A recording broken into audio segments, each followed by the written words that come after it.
오늘로 우리는 스바냐서를 마무리합니다. 스바냐서는 비록 분량이 짧은 책이지만 그 무게감만큼은 성경 어느 것보다 무겁고 날카로운 책이라 할 수 있습니다.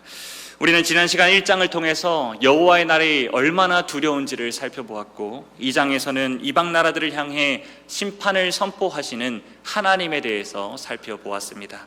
그리고 오늘 우리가 살펴볼 3장은 마치 산 정상에서 전경을 내려다보는 것처럼 스바냐서 전체의 메시지를 한눈에 보여주는 정점이자 결론이라고 할 수 있습니다. 근데 산 정상에서 내려다보는 그 이스라엘의 모습은 여전히 암울합니다. 오히려 이전보다 더 짙은 절망이 드리워지는 것처럼 보이기도 합니다. 그 이유는 스바냐가 활동하던 시기가 남유다의 죄가 더욱더 왕성했기 때문입니다. 그래서 하나님은 3장 1절에서 이렇게 선언하시죠. 패역하고 더러운 곳, 포악한 그 성읍이 화 있을진저. 우리가 알다시피 스바냐 선지자는 요시야 왕 시대에 활동했던 선지자입니다. 요시야 왕이 누구입니까? 전무후무한 종교개혁을 일으킨 아주 훌륭한 왕이지요. 그런데 성경은 충격적인 기록을 남깁니다. 열왕기하 23장 25절에서 26절 말씀입니다. 요시야와 같이 마음을 다하며 뜻을 다하며 힘을 다하여 모세의 모든 율법을 따라 여호와께로 돌이킨 왕은 요시야 전에도 없었고 후에도 그와 같은 자가 없었더라. 그러나 여호와께서 유다를 향하여 내리신 그 크게 타오르는 진노를 돌이키지 아니하셨으니 이는 므낫세가 여호와를 경노하게 한 그 모든 경노 때문이라. 아멘. 이게 무슨 뜻입니까? 여호와가 아무리 노력해도 씻을 수 없을 만큼 그 이전의 왕인 므낫세가 저지른 죄악의 뿌리가 너무나 깊고 썩어 있었다라는 것입니다. 마치 겉피부는 연고를 발라서 나은 것처럼 보이지만 그 속에서는 이미 썩어 문드러졌다라는 것이죠. 따라서 스바냐 3장의 고발은 단순한 경고의 말씀이 아니라 너희들은 이미 끝났다라는 확정된 심판 선언입니다. 그렇다면 도대체 그 속이 얼마나 썩었길래 요시야의 개혁으로도 해결될 수 없는 것일까요? 하나님이 기어코 심판의 칼을 들으셔야만 했던 그들의 진짜 죄악들의 모습은 어떤 것일까요? 오늘 본문 2절에서 4절은 그 적나라한 죄의 실상을 우리에게 고발합니다. 먼저 2절입니다. 그가 명령을 듣지 아니하며 교훈을 받지 아니하며 여호와를 의뢰하지 아니하며 자기 하나님에게 가까이 나아가지 아니하였도다. 아멘. 여기서 말하는 그는 1절에 나오는 포악한 성읍, 곧 예루살렘 전체를 가리킵니다. 오늘날로 말하자면 교회라고 할 수 있지요. 어떠한 하나님을 모르는 이방 나라 사람들이 하나님의 말씀을 듣지 않고 거부했다라는 것이 아니라 구약교회인 이스라엘 백성들이 하나님의 명령을 듣지 않고 거부하고 여호와 하나님을 의뢰하거나 하나님에게 가까이 나아가지 않았다라는 것입니다. 그렇다면 왜 이런 하나님의 백성들이 이 지경에 이르게 된 것입니까? 그 이유가 3절과 4절에 나와 있습니다. 우리 함께 3절과 4절 말씀 읽어보도록 하겠습니다. 시작. 그 가운데 방백들은 부르짖는 사자요 그의 제팡장들은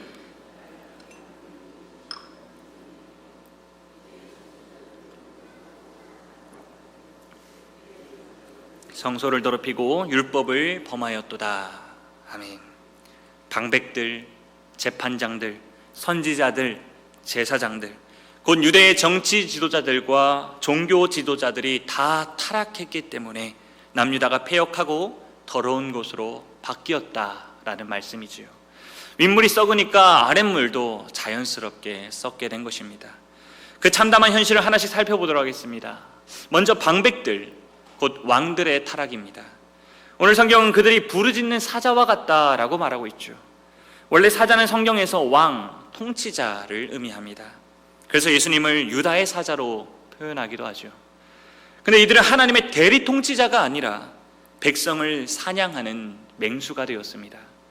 권력으로 백성을 지키는 게 아니라 그 권력으로 백성을 위협하고 착취하고 있습니다.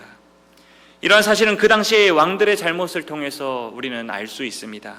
열왕기하 21장 16절은 므낫세의 행적을 이렇게 폭로합니다. 무죄한 자의 피를 심히 많이 흘려 예루살렘 이 끝에서 저 끝까지 가득하게 하였더라. 또 요시야 왕의 아들인 여호야김을 하나님은 이렇게 평가하기도 합니다. 내 두 눈과 마음은 탐욕과 무죄한 피를 흘림과 압박과 포악을 행하려 할 뿐이니라. 아멘. 둘째로 재판장, 곧 장로들의 타락입니다. 오늘 본문은 그들이 이튿날까지 남겨두는 것이 없는 저녁 일이라고 평가하고 있습니다. 성경에서 1위는 주로 양떼를 노리는 약탈자로 묘사되곤 합니다. 그런데 그냥 1위가 아니라 지금 저녁 일이다 라고 말하고 있죠. 아침 해와 같은 공의로 재판해야 할 자들이 저녁 어두움을 틈타서 불의하게 재판하고 있는 장면을 그려주고 있습니다.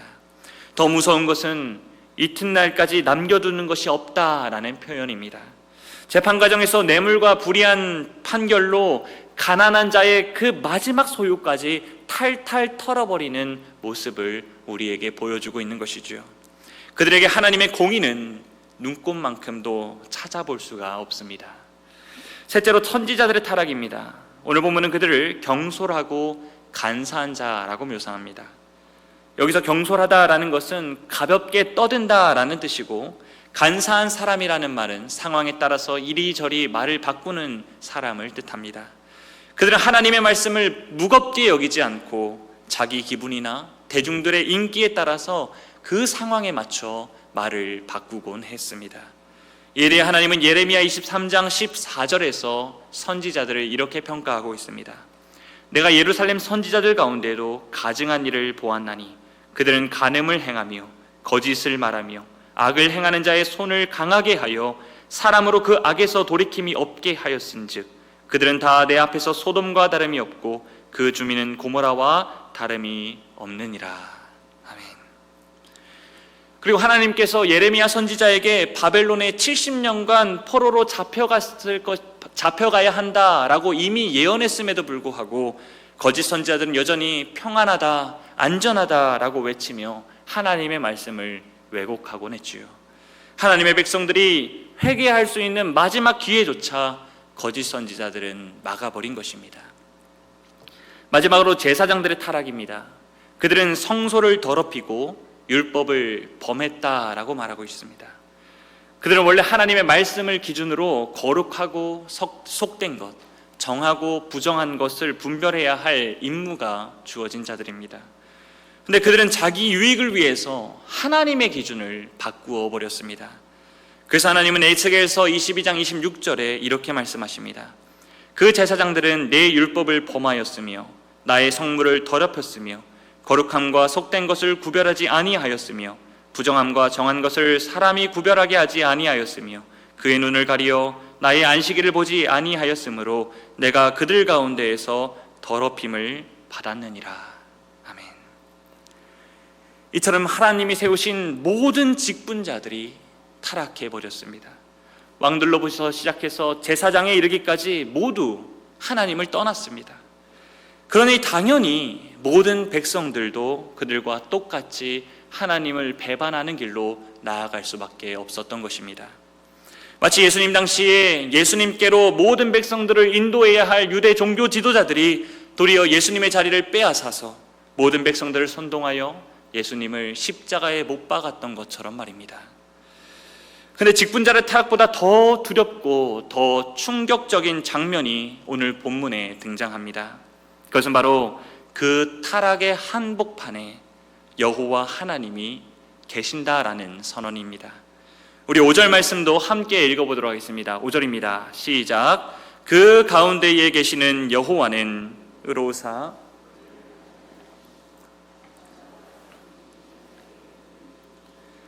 불의한 자는 수치를 알지 못하는도다. 아멘.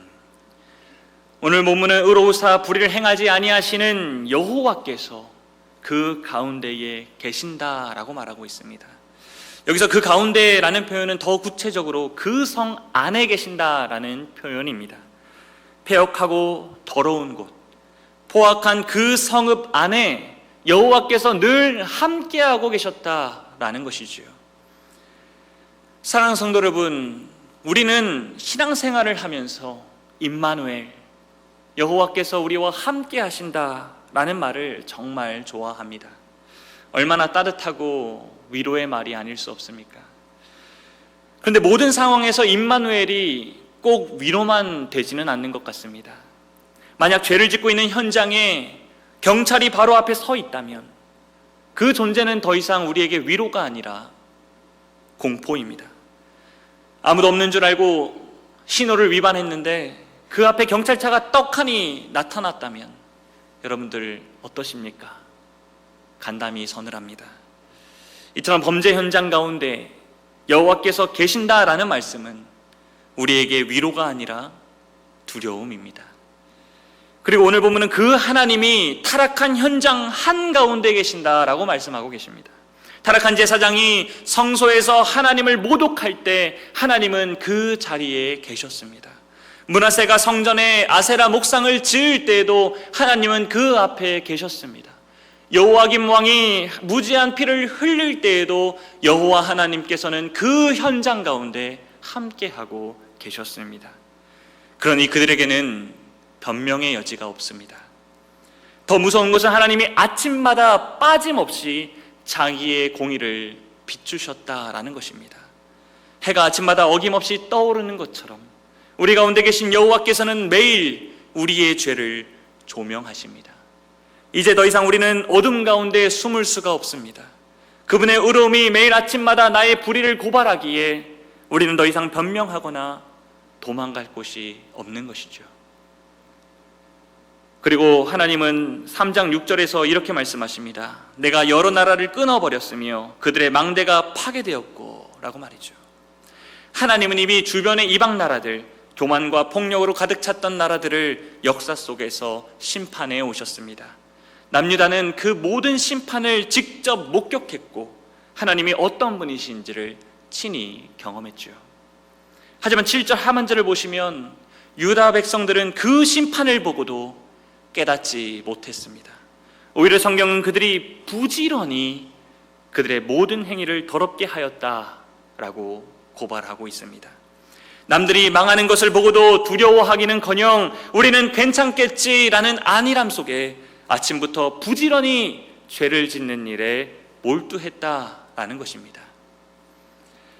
그럼 이제 그들의 결국은 어떠하겠습니까? 여러 나라들이 이미 심판당하여서 폐허가 된 것처럼 그들 역시 동일한 심판을 받아 마땅하지 않겠습니까? 실제로 하나님은 바벨론을 들어서 남유다를 철저하게 심판하십니다. 용광로와 같은 바벨론으로 끌고 가셔서 불심판을 받게 하십니다. 스바냐 1장의 예언대로 그들은 분노의 날이요 환난과 고통의 날이요 캄캄하고 어두운 날을 경험하게 되었습니다. 우리는 예배를 드릴 때 종종 이렇게 말합니다. 하나님은 우리를 위로하시는 분이시다. 하나님은 우리를 품으신다. 그 하나님이 우리와 항상 함께 하신다. 맞습니다. 하나님이 이 예배 자리 가운데 함께 하시기에 이 자리는 복된 자리입니다. 그런데 그것만이 전부는 아닙니다. 스바냐서 3장은 우리에게 또 다른 진실을 알려주고 있습니다. 하나님이 예배 가운데 계신다라는 이 사실은 그 자리에서 즉각적인 심판도 임한다라는 사실입니다. 따라서 우리가 말씀을 듣지 않고 교훈을 거부하며 세상과 똑같이 살아간다면 우리가 아무리 이 예배의 자리에서 복을 받기를 원한다 할지라도 복을 받는 것이 아니라 도리어 분노의 저주를 받게 되는 것입니다. 이런 점에서 예배는 단순한 힐링 타임, 체험받는 시간, 위로의 시간이 아닙니다. 하나님의 공의가 훤히 비추이는 재판장의 시간이라고 할 수 있습니다. 그러므로 우리는 예배의 자리에 나오기 전에 겸손히 우리 자신을 돌아보아야 합니다. 내가 하나님 앞에서 방백처럼 권력을 휘두르고 있지는 않은지, 재판장처럼 양떼를 착취하듯이 사람들을 이용하고 있지는 않는지, 선지자처럼 하나님의 말씀을 가볍게 여기고 상황에 따라 말을 바꾸는 사람은 아닌지, 제사장처럼 예배를 더럽히고 하나님의 말씀을 무시하고 있지는 않은지 돌아보아야 하는 것입니다. 특별히 직분자들은 더욱 두렵고 떨림으로 자신을 점검해 보아야 하겠습니다. 교회가 무너지는 가장 큰 이유는 외부의 공격이 아닙니다. 직분자들의 타락입니다. 목사가, 장로가, 권사가, 집사가 바로 서지 못하면 교회는 무너지는 것입니다. 그러나 동시에 기억해야 할 것이 있습니다. 하나님의 본심은 심판 그 자체가 아니라는 사실을 말입니다. 하나님은 우리가 멸망하는 것을 기뻐하지 않으십니다. 그래서 7절에서 하나님은 애타게 이렇게 말씀하고 계십니다. 내가 이르기를 너는 오직 나를 경외하고 교훈을 받으라. 그리하면 내가 형벌을 내리기로 정하기는 하였지만 너의 거처가 끊어지지 아니하리라. 비록 형벌이 정해졌다 할지라도, 이미 심판이 끝났을지라도 지금이라도 돌이키면 살 길을 열어주시겠다라는 말씀입니다. 그러니 지금이라도 다시 돌아오라라는 말씀이지요. 그리고 이어지는 장면은 하나님의 심판 목적이 파멸만이 아님을 명확하게 보여주고 있습니다. 우리 3장 9절 말씀도 함께 읽어보겠습니다. 3장 9절입니다. 시작. 그때 내가 여러 백성의 입술을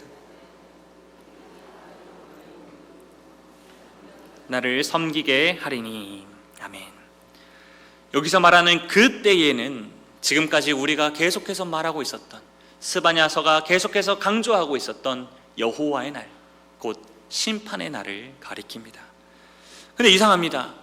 8절 마지막에서 온 땅이 나의 질투의 불에 소멸되리라 라고 말씀하셨는데, 그 다음 구절에서는 그럼 어떤 말이 자연스럽게 나와야 하겠습니까?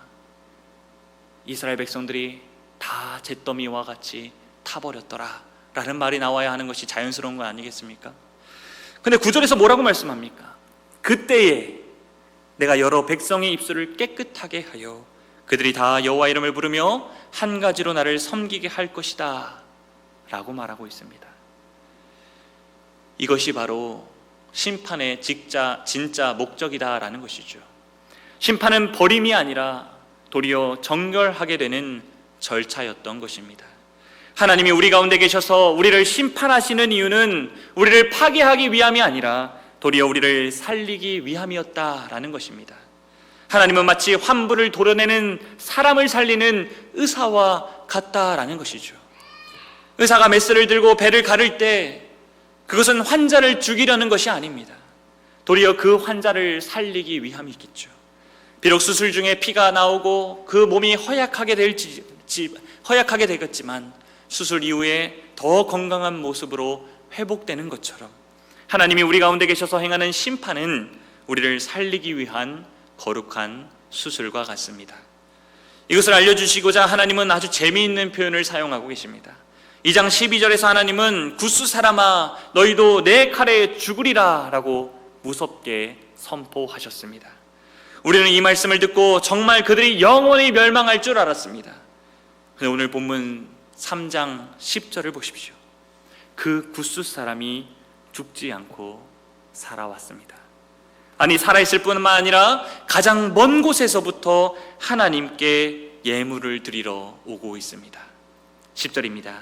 내게 구하는 백성들 곧 내가 흩은 자의 딸이 굿스강 건너편에서부터 예물을 가지고 와서 내게 바칠지라. 아멘. 심지어 하나님은 그들을 가리켜 더 이상 원수라고 부르지 않고 내게 구하는 백성들 곧 예배하는 자들이라 라고 규정해주고 계십니다. 이것이 무엇을 의미합니까? 하나님의 칼은 우리를 죽이는 칼이 아니라 우리의 고집을 꺾는 칼이다 라는 것입니다. 하나님이 굿수를 칼로 치신 이유는 그들을 멸망시키기 위함이 아닙니다. 그들을 무릎 꿇게 하여서 진정한 예배자로 만들기 위함이었던 것입니다. 그리고 이 예언은 훗날 사도행전 8장에서 에디오피아 내시가 빌립을 만나서 복음을 받아들임으로 역사 속에서도 성취가 되었습니다. 저주받은 줄 알았던 그 땅 끝의 백성들이 가장 신실한 예배자가 되었다라는 것입니다.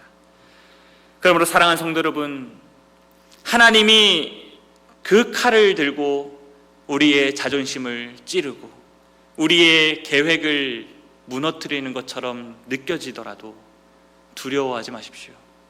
하나님은 우리를 버리시는 것이 아닙니다. 하나님은 우리를 죽이는 것이 아니라 우리를 가장 멀리서도 찾아오는 신실한 예배자로 빚어가고 계신 것입니다. 성경은 이들을 가리켜서 남은 자다라고 표현합니다. 이 말은 우연히 아주 다행스럽게 살아남은 자다라고 말하는 것이 아닙니다. 하나님이 친히 보호하심으로 남겨둔 자들을 의미합니다. 12절입니다. 내가 곤고하고 가난한 백성을 내 가운데에 남겨두리니 그들이 여호와 이름을 의탁하여 보호를 받을지라. 아멘. 세상은 말합니다. 강한 자만이 살아납니다. 돈이 많고 힘 있는 자가 승리자가 된다. 그러나 하나님의 나라는 정반대입니다. 심판의 불이 지나가는 자리에 살아남아 있는 자들은 힘센 용사나 부자가 아닙니다. 오히려 곤고하고 가난한 백성들입니다. 여기서 가난하다라는 말은 돈이 없다라는 뜻이라기보다는 나는 하나님 없이는 살 수 없습니다 라고 고백하는 심령이 가난한 자들을 의미합니다. 자기 힘을 의지하지 않고 오직 여호와의 이름만을 의탁하는 겸손한 자들이 최후의 승리자가 된다라는 말씀이지요. 그렇다면 어떻게 죄악이 가득한 자들이 진노의 심판에서 겸손하게 하나님을 의지하는 자들로 변화될 수 있는 것입니까? 그것은 바로 우리 하나님이 우리 가운데에 계셔서 우리의 죄악을 제거해 주시기 때문입니다. 우리 11절 말씀 함께 읽어보도록 하겠습니다. 11절입니다. 시작. 그날에 내가 내게 범죄한 모든 행위로 말미암아 수치를 당하지 아니할 것은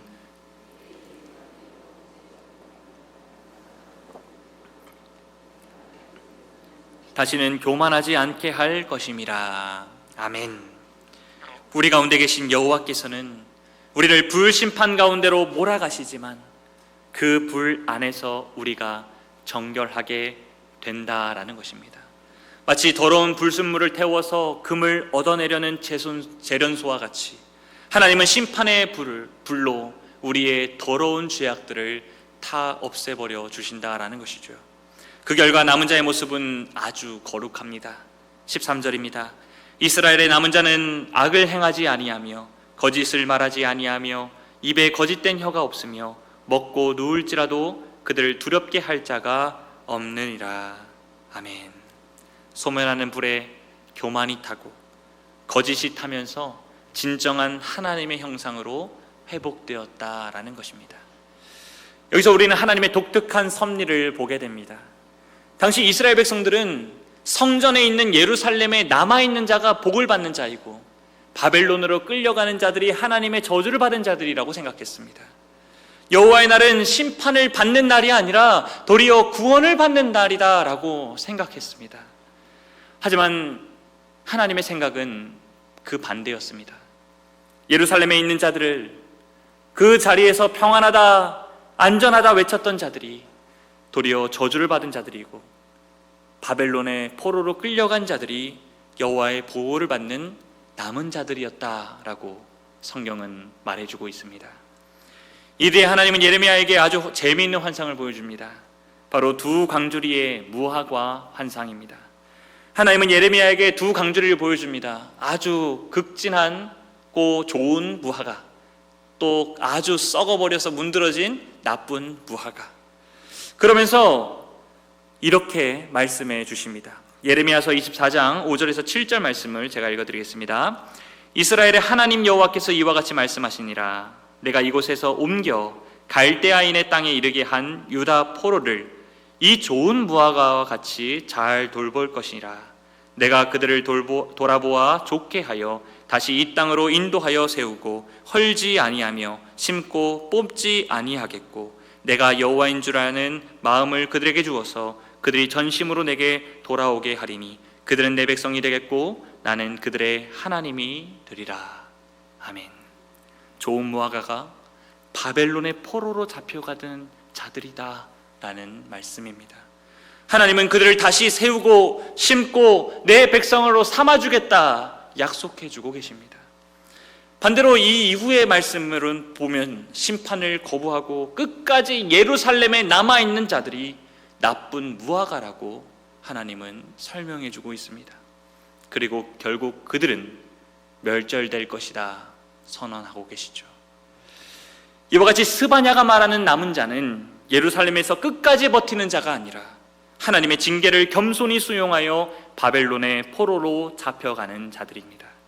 하나님이 심판하실 때 도망가지 않고 맞습니다. 우리는 죄를 지었습니다. 이 심판은 마땅히 내가 받아야 할 몫입니다. 이렇게 인정하면서 그 심판의 자리로 기꺼이 걸어가는 자들입니다. 그러나 놀랍게도 하나님은 그 심판의 한가운데 먼저 와서 그들을 맞이해주고 계십니다. 에스겔서 11장 16절입니다. 그런즉 너는 말하기를 주 여호와의 말씀에 내가 비록 그들이 멀리 이방인 가운데로 쫓아내어 여러 나라에 흩었으나 그들이 도달한 나라들에서 내가 잠깐 그들에게 성소가 되리라 하셨다. 무슨 말입니까? 하나님이 예루살렘 성전을 버리시고 포로로 잡혀간 그 바벨론 땅에 자기의 성소를 마련해 두셨다라는 것입니다. 그렇게 하나님은 하나님의 저주를 아멘으로 받아들이는 자들을 구원하여 주십니다. 예루살렘의 교만한 자들을 버리시고 포로로 끌려가는 비천한 자들과 함께 바벨론의 불구덩이로 들어가십니다. 그리고 그 불 가운데에서 하나님은 자기 백성들을 돌아보십니다. 모세가 보았던 떨기나무가 불에 탔지만 그 나무가 전혀 타지 않는 것처럼, 다니엘의 세 친구가 풀무불에 던져졌지만 그 가운데 하나님이 함께 계셔서 그들이 타지 않고 나왔던 것처럼, 하나님은 불심판 가운데 그들과 함께 하셔서 그들의 죄악을 제거하시고 회복시켜 나오게 하십니다. 그리고 이 놀라운 불심판은 오순절 성령 강림 사건으로 온전히 성취되었습니다. 오순절날 하나님의 불이 이 땅 가운데 내려왔습니다.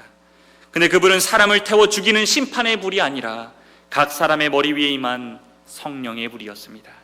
그리고 그 불이 제자들에게 임하자 어떤 일이 일어났습니까? 부정한 입술이 정결하게 되었습니다. 두려움에 떨며 문을 걸어 잠갔던 제자들의 입술이, 거짓말을 말했던 그 입술이 성령의 불을 통과하자 하나님을 높이는 입술로 바뀌게 된 것입니다. 바벨탑 사건 이후 죄로 인해서 찢어졌던 그 언어가 이제는 그리스도 안에서 하나가 되어서 온 열방이 알아듣는 언어로 하나님의 큰 일을 선포하기 시작한 것입니다. 그리고 그 거룩한 불이 베드로의 설교를 통하여서 군중들에게 옮겨져 가자 어떤 일이 발생했습니까? 사람들이 가슴을 치며 형제들아 우리가 어찌할꼬? 라고 통곡하기 시작합니다. 자신이 심판받아 마땅한 죄인임을 자복하는 것입니다. 그 결과 3,000명이 세례를 받고 구원을 받게 됩니다. 불심판 가운데 기꺼이 걸어 들어온 자들이 죽지 않고 도리어 생명을 얻는 역사가 일어나게 되었다라는 것입니다. 이처럼 우리는 오늘 우리에게 임하는 고난과 심판의 의미를 다시 정립할 필요가 있습니다. 살다 보면 고난이라는 환경을 통해 우리가 타들어가 버리는 것처럼 느껴질 때가 있습니다. 실패하고 무너지고 억압받는 환경이 마치 나를 태워 죽일 것만 같을 때가 너무나도 많습니다. 하지만 기억하십시오. 그 불은 우리를 죽이는 지옥불이 아닙니다. 그 불은 내 입술에 부정한 것을 태우고 내 안에 교만을 태우며 나를 진짜 예배자로 만들어 가시는 성령의 불입니다. 그 불 한가운데 우리 주님이 함께 계시며 우리는 타지 않고 오히려 더 빛나는 하나님의 형상으로 빚어지게 되는 것입니다. 그러므로 고난의 때에 우리가 해야 할 일은 입을 다무는 것입니다. 하나님을 탓하거나 다른 누군가를 원망하는 것을 멈춰야 합니다. 그저 잠잠히 하나님 앞에 엎드려 이 모든 것이 나의 탐욕과 나의 교만과 나의 게으름에서 나온 결과입니다 라고 고백하는 것입니다.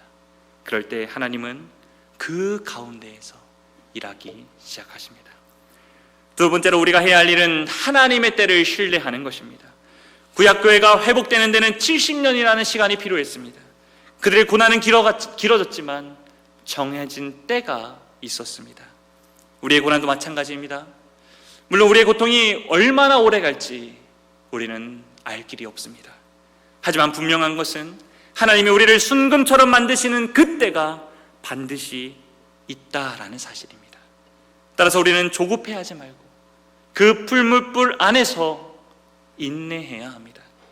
그러면서 욥과 같이 이렇게 고백해야 하는 것이죠. 내가 가는 길을 그가 아시나니 그가 나를 단련하신 후에는 내가 숨금같이 되어 나오리라. 아멘.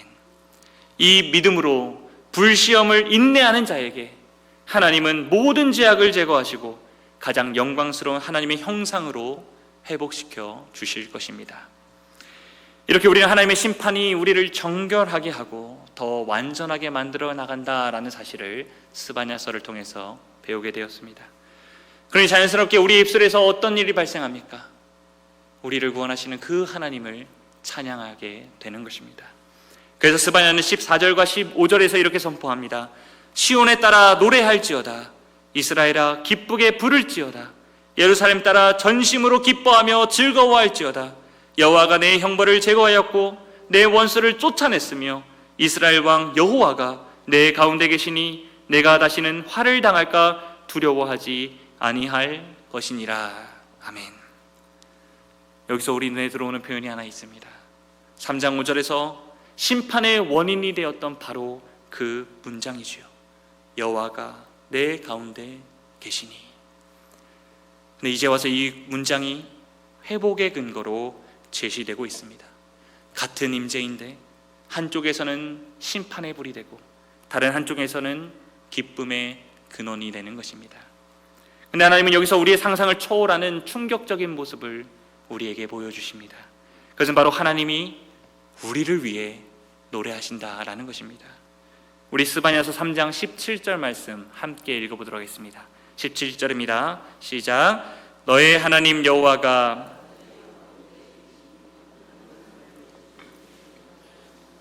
그가 너로 말미암아 기쁨을 이기지 못하시며 너를 잠잠히 사랑하시며 너로 말미암아 즐거이 부르며 기뻐하시리라 하리라. 아멘. 우리는 언제나 우리가 하나님을 예배하고 하나님께 찬양을 드린다라고 생각합니다. 근데 스바냐는 말합니다. 하나님이 너를 보고 노래하신다. 하나님이 우리의 예배를 받으실 뿐만 아니라 우리를 향해 기쁨의 노래를 부르고 계신다라는 것입니다.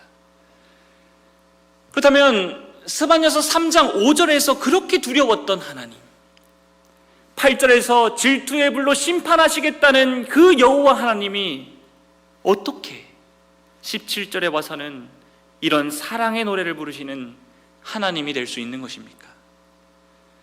도대체 그 사이에 무슨 일이 일어난 것입니까? 스바냐서 3장 17절의 장면은 결국 우리에게 예수 그리스도로께로 인도합니다. 스바냐는 계속해서 여호와가 너희 가운데에 계신다라고 예언했습니다. 이 예언대로 하나님은 친히 사람이 되어 우리 가운데에 오셨습니다. 그분이 바로 임마누엘, 예수 그리스도이시죠. 예수님은 거룩한 하늘 보좌에 계시지 않으시고 우리의 죄악이 들끓는 이 삶의 한복판으로 들어오셨습니다. 우리의 교만, 우리의 거짓, 우리의 부패를 다 뒤집어 쓰시고 소멸하는 불 가운데로 걸어 들어가셨습니다. 원래 그 불은 우리의 것이었습니다. 우리의 심판이었고 우리의 형벌이었습니다. 그러나 예수님께서 그 불 속에 들어가셔서 우리 대신 심판을 받으심으로 그 불은 우리에게 더 이상 죽음의 불이 아니라 정결하게 하는 불, 다시 살리는 불, 사랑의 불이 된 것입니다. 그리고 부활하신 그리스도께서는 자기의 피로 사신 교회를 흠없고 점없는 신부로 세워주셨습니다. 그분은 신부된 교회를 향하여 이렇게 말씀하십니다. 너는 내 사랑하는 자요 내 기뻐하는 자라. 이것이 요한계시록이 그려내는 마지막 장면이기도 합니다. 어린 양의 혼인잔치에서 신랑 되신 예수님과 신부된 교회가 서로 바라보며 기쁨의 노래를 부르는 그 영광스러운 모습을 우리는 보게 되는 것입니다. 그렇다면 오늘 우리가 이 영광스러운 복음 안으로 들어가기 위해서 해야 할 일은 무엇이겠습니까? 오늘 본문은 아주 명확하게 그 해답을 알려주고 있습니다. 하나님의 심판을 심판으로 받아들이라 라는 것입니다. 이것을 좀 더 쉽게 풀어보자면 우리가 죄인임을 인정하고 죽어 마땅한 자임을 고백해라 라는 것입니다. 이사야가 고백했던 것처럼 화로다 나여 망하게 되었도다 라고 고백하면서 하나님의 심판 선고를 받아들이는 것입니다. 그럴 때 성령 하나님은 우리를 그리스도 안에서 다시 회복시켜 주시며 하나님의 자녀를 넘어서 그리스도의 신부로 삼아 주십니다. 이것이 바로 심판이 변하여 구원이 되는 복음의 놀라운 신비입니다. 이제 말씀을 정리하겠습니다. 스바냐서 3장은 우리에게 아주 중요한 진리를 가르쳐주고 있습니다. 먼저 회개하지 않는 자에게 하나님의 임재는 공포라는 사실입니다. 우리 가운데 계신 하나님은 우리가 숨기고 있는 불의와 죄를 아침마다 드러내십니다. 그분 앞에서 자기 죄를 숨길 수 있는 사람은 이 세상에 아무도 없습니다. 그래서 하나님의 임재는 죄인에게 공포입니다. 하지만 우리가 회개함으로 그 심판의 불 속으로 뛰어들어갈 때 주님은 우리와 함께 그 불 가운데 계십니다. 이제 그 불은 우리를 삼키는 것이 아니라 우리 안에 있는 죄와 교만을 불태우기 시작합니다. 결국 우리는 그 불 심판 가운데에서 정결한 자로 회복되는 것입니다. 마침내 하나님은 불을 통과한 우리를 바라보시며 기쁨의 노래를 부르십니다. 재판장이었던 하나님이 그리스도 안에서 우리의 아버지가 되시고 신랑이 되신다라는 것입니다. 그러면서 우리에게 이렇게 외치시죠. 너는 내 사랑하는 자다. 나는 너로 말미암아 기쁨을 이기지 못한다. 사랑하는 성도 여러분, 지금 고난의 불 가운데 계신 분들이 계십니까? 실패와 무너짐 속에서 하나님이 나를 치시는 것은 아닌가 걱정하고 계신 분들 계십니까? 그 자리에서 도망치지 마십시오. 심판의 자리라고 느껴지는 바로 그곳이 사실은 하나님이 가장 가까이에 계시는 장소입니다. 그 불 속에서 타버리는 것이 아니라 우리를 묶고 있는 우리의 죄사슬이 그 불 속에서 타는 것입니다. 그러므로 그 자리에서 우리 함께 더욱 그리스도를 의지합시다. 더욱 십자가만을 붙잡읍시다. 그럴 때 고통으로 가득한 우리 인생의 한복판에서 나를 향해 부르시는 하나님의 사랑의 노래가 들려지기 시작할 것입니다. 오늘 말씀을 기억하셔서 이번 한 주간도 우리를 잠잠히 사랑하시며 그분 안에서 잠잠히 사랑하시는 우리 하나님만을 바라보시며 그분 안에서 참된 평안을 누리시는 저와 성도님 되시기를 주님의 이름으로 간절히 축복합니다. 아멘.